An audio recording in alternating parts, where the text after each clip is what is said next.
Welcome aboard, it's Captain G. This is Operation Warlords, my solo playthrough of Global War 1936 and Axis and Allies Commanders cards. It is now the end of July 1939, and before I turn the page, I wanted to give the recap. This was a very busy turn. We'll start in Europe, where the map of France has changed a few times. So, Germany declared war on France and France alone, and that gave the U.S. 5 more income increase. They were already able to roll technology last time because of Italy's declaration of war on France.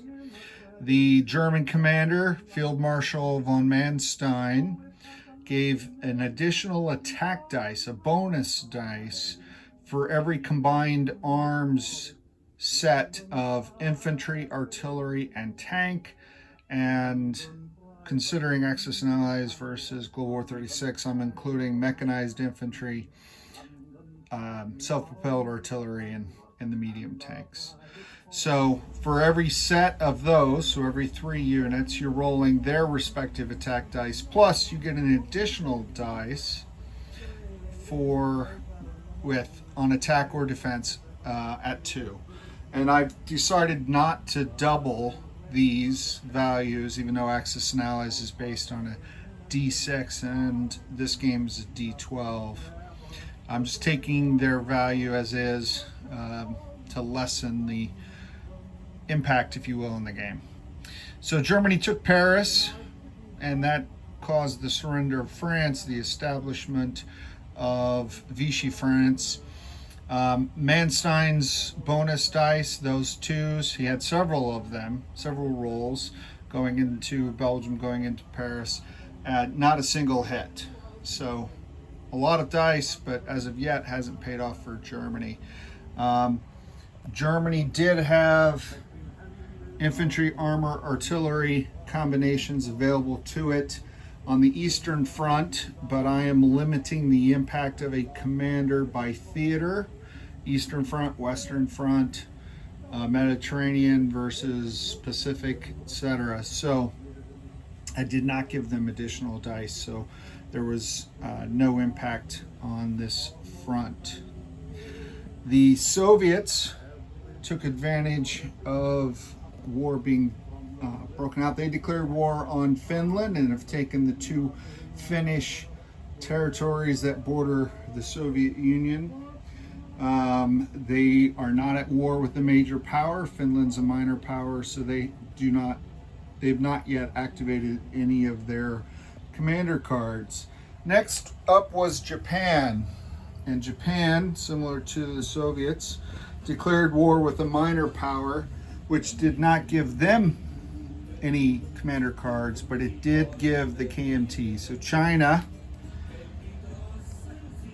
activated Chiang Kai-shek, and I left these 2 Japanese Marines here because in one invasion of these KMT territories, the defending KMT units both missed, and then they rolled their extra dice because the IPP value was 2, and they got 2 hits, which was a staggering blow to the Japanese and showed the first impact really in the game of the commanders.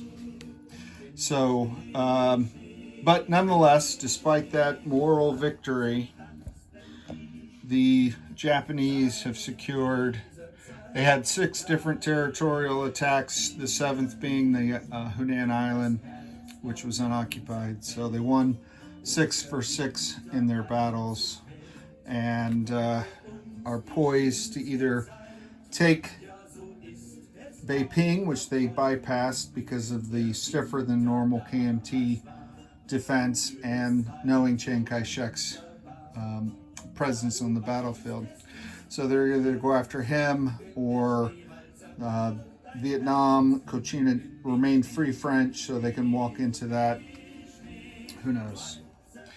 All right, after Japan was the British Commonwealth, which had no one declared war on them. They had already moved up to max income, but they had a decision to make, and so they decided to declare war on Germany and Italy. They reinforced France. They invaded France, knowing that the odds of liberating Paris are low.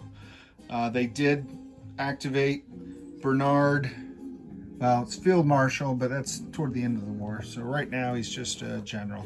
General Bernard Montgomery. And during the first round of his combat, his artillery values are increased by 1. So on attack or defense, the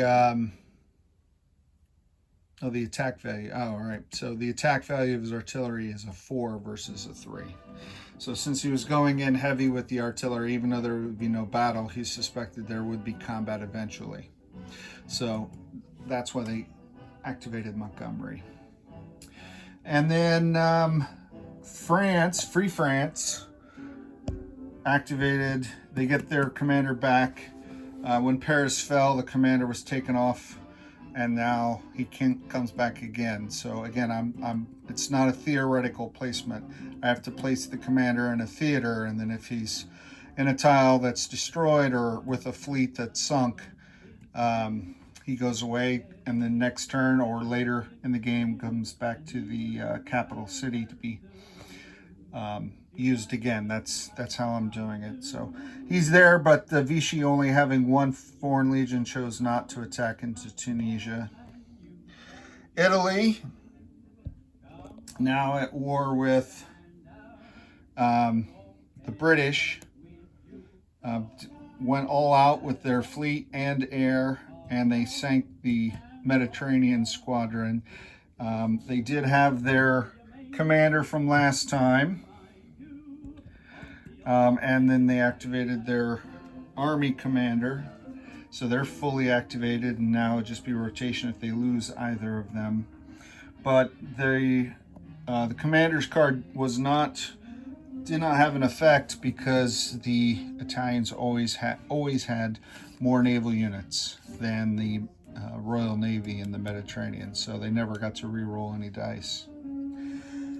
And then so that was the Italians. The KMT did not do any attacks. They took advantage of the Burma Road, building infantry, artillery, and AA guns, and fortifying their positions. Chiang Kai-shek again appears in the capital, so he appeared here.